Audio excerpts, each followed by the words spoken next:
Oh, bien-aimé, vous savez que quand le Christ est apparu à l'apôtre Paul sur le chemin de Damas, le Christ s'est assuré de transmettre ce message précieux à Paul. Il a dit à Paul que Paul, tu vas aller vers les païens, tu vas leur parler de moi, tu vas leur parler du salut en mon nom, tu vas leur parler du pardon des péchés. Regardez, on va prendre ça, c'est dans Actes. Actes chapitre 26, verset 18.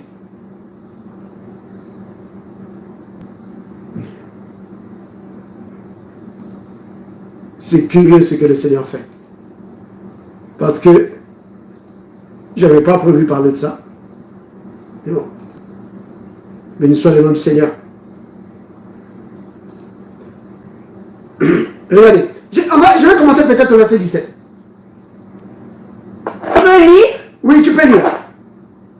Je t'ai choisi du milieu de ce peuple et du milieu des païens vers qui je t'envoie. Oui, verset 18. Afin que tu leur ouvres les yeux pour qu'ils passent des ténèbres à la lumière et de la puissance de Satan à Dieu, pour qu'ils reçoivent par la foi en moi le pardon des péchés et de l'héritage avec les sanctifiés. Amen. Vous avez entendu? Il dit, je t'envoie vers les païens. Ça, c'est le verset 17. Il dit, pour que tu leur ouvres les yeux. C'est pas qu'ils étaient aveugles. Ici, on parle des yeux spirituels. Vous comprenez? Donc, spirituellement parlant, ils étaient aveugles. Mais physiquement, non.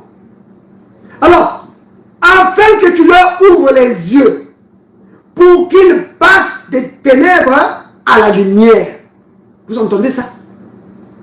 Celui qui ne connaît pas le Christ est dans les ténèbres. Oui. Il est dans les ténèbres, donc il avance, il ne voit pas là où il va. C'est pourquoi ils vont tomber en enfer, parce qu'ils ne voient pas là où il va.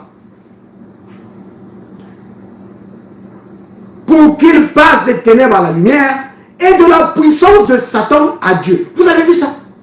Vous avez vu ça, bien aimé? Que quand tu crois en Jésus-Christ, tu quittes le domaine de l'influence de Satan.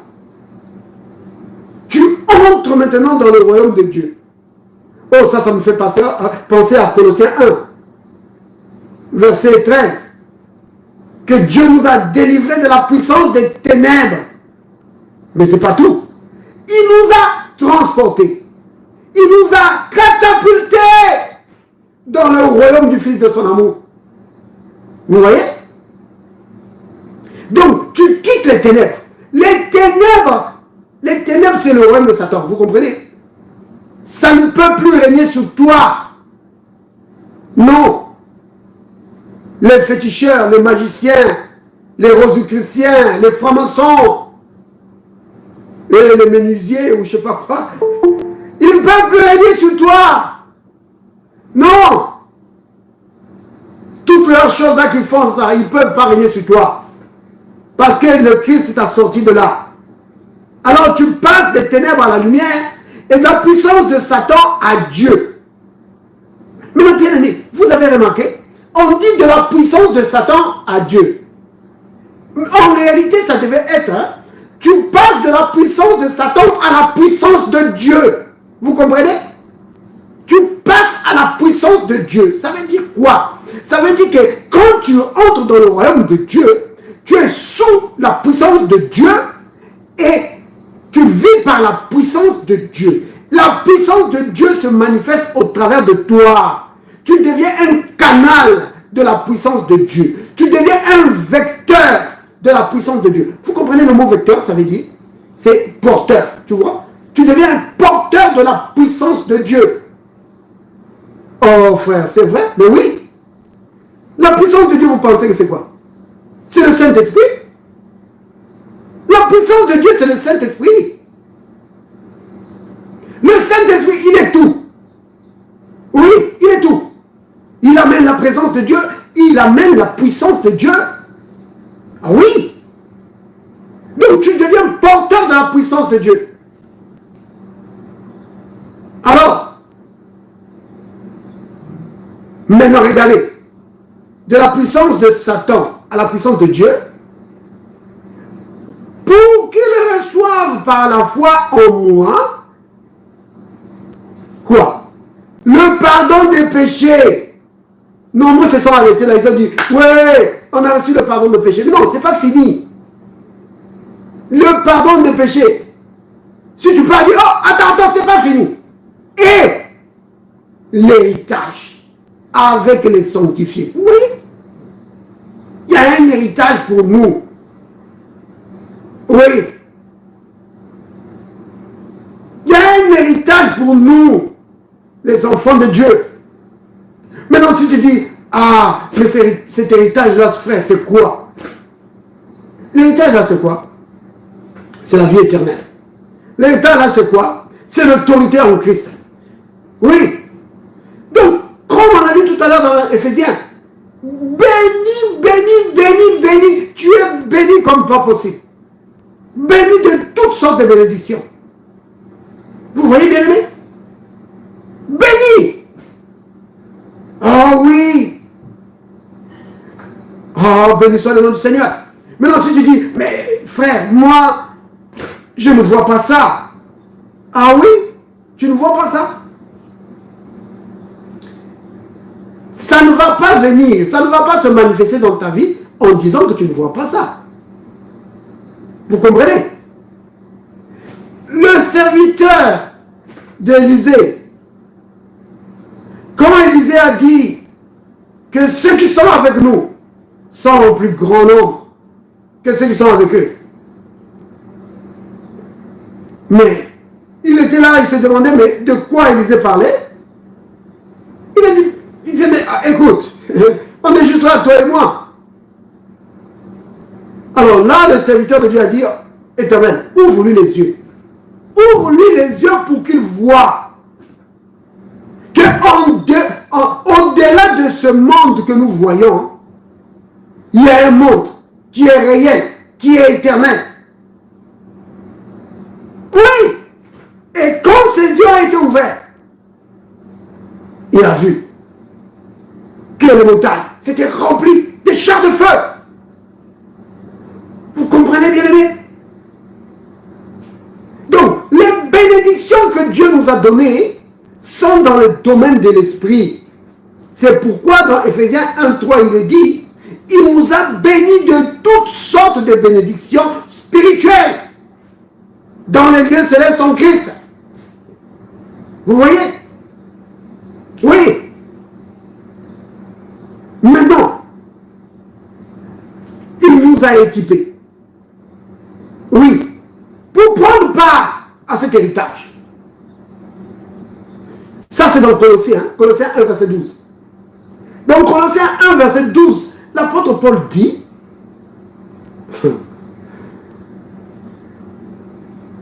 rendons grâce au Père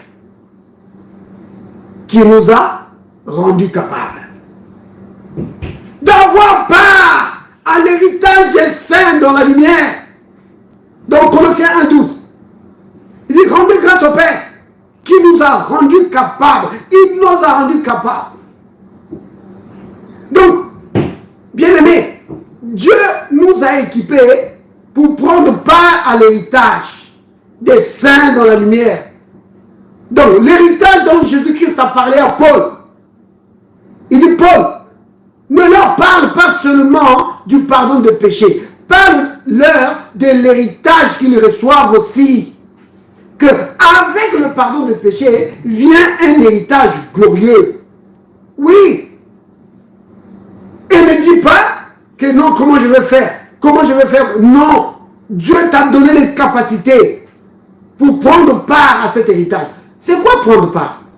Prendre part, ça veut dire tirer profit. Tirer profit de ça. Vous comprenez? Tu dois tirer profit de l'héritage que Dieu t'a donné. Vous comprenez? Oui. Parce que tu peux être dans la famille la plus riche du monde. Mais si tu ne sais pas tirer profit de l'héritage, de la richesse de cette famille, tu n'es pas différent de quelqu'un qui est dans une famille pauvre. Mais Dieu nous a équipés pour que nous puissions prendre part, pour que nous puissions tirer profit de notre héritage en Christ. Oh frère, alors qu'est-ce qu'il faut faire? Mais comment ça reconnaître cela? Comment ça? Ben, en le proclamant de la bouche. Parce que c'est comme ça que les choses spirituelles marchent. Ça, c'est le principe que Dieu nous a donné dans Romains 10, 10. C'est en confessant de la bouche qu'on parvient au salut. Vous voyez? Le salut que Dieu nous a donné. Comment tu possèdes le salut? Parce que le salut, ça fait partie de l'héritage. Hein? Ça, comment tu le reçois? Comment tu prends le salut? Ben, tu le proclames. Tu dis, je crois que Jésus-Christ est mort pour mes péchés. Oui. Je crois qu'il est ressuscité et qu'il vit éternellement. Je le reçois maintenant comme mon sauveur personnel. Quand tu proclames ces paroles-là, tu es en train de t'emparer du salut. Le salut, c'est comme ça que tu le reçois. Tu ne reçois pas le salut juste en allant à l'église ou en étant bien avec le pasteur. Non. Même si le pasteur devient ton mari, ce n'est pas parce que le pasteur est ton mari que tu deviens sauvé. Non. Tu dois accepter le Christ. Oh mais Dieu ne voit pas que le pasteur soit mon mari. Ça ne change rien. Ton mari peut même être prophète. Ça ne change rien. Tu dois recevoir le Christ. Et la façon de le recevoir, tu dois proclamer ça de ta bouche. Vous voyez? Et ce principe-là, c'est le même qui continue dans toute ta vie spirituelle. Que pour recevoir, pour posséder les choses que Dieu te donne, tu dois le proclamer de la bouche. Tu dois proclamer ta foi de la bouche. Oui. Parce que, souvenez-vous, on a déjà dit que la foi, notre foi est relâchée. Notre foi est activée par des actions et par des paroles. C'est comme ça. Si tu ne dis rien, tu viens souvent à l'église et le prophète c'est même ton mari, mais tu n'es pas encore sauvé. Oui. Il dit, mais Dieu voit bien que je suis dans cette église depuis 20 ans. Oui, mais si tu n'as encore rien dit, tu n'es pas sauvé. Vous comprenez? Tu dois le recevoir. C'est capital, bien aimé.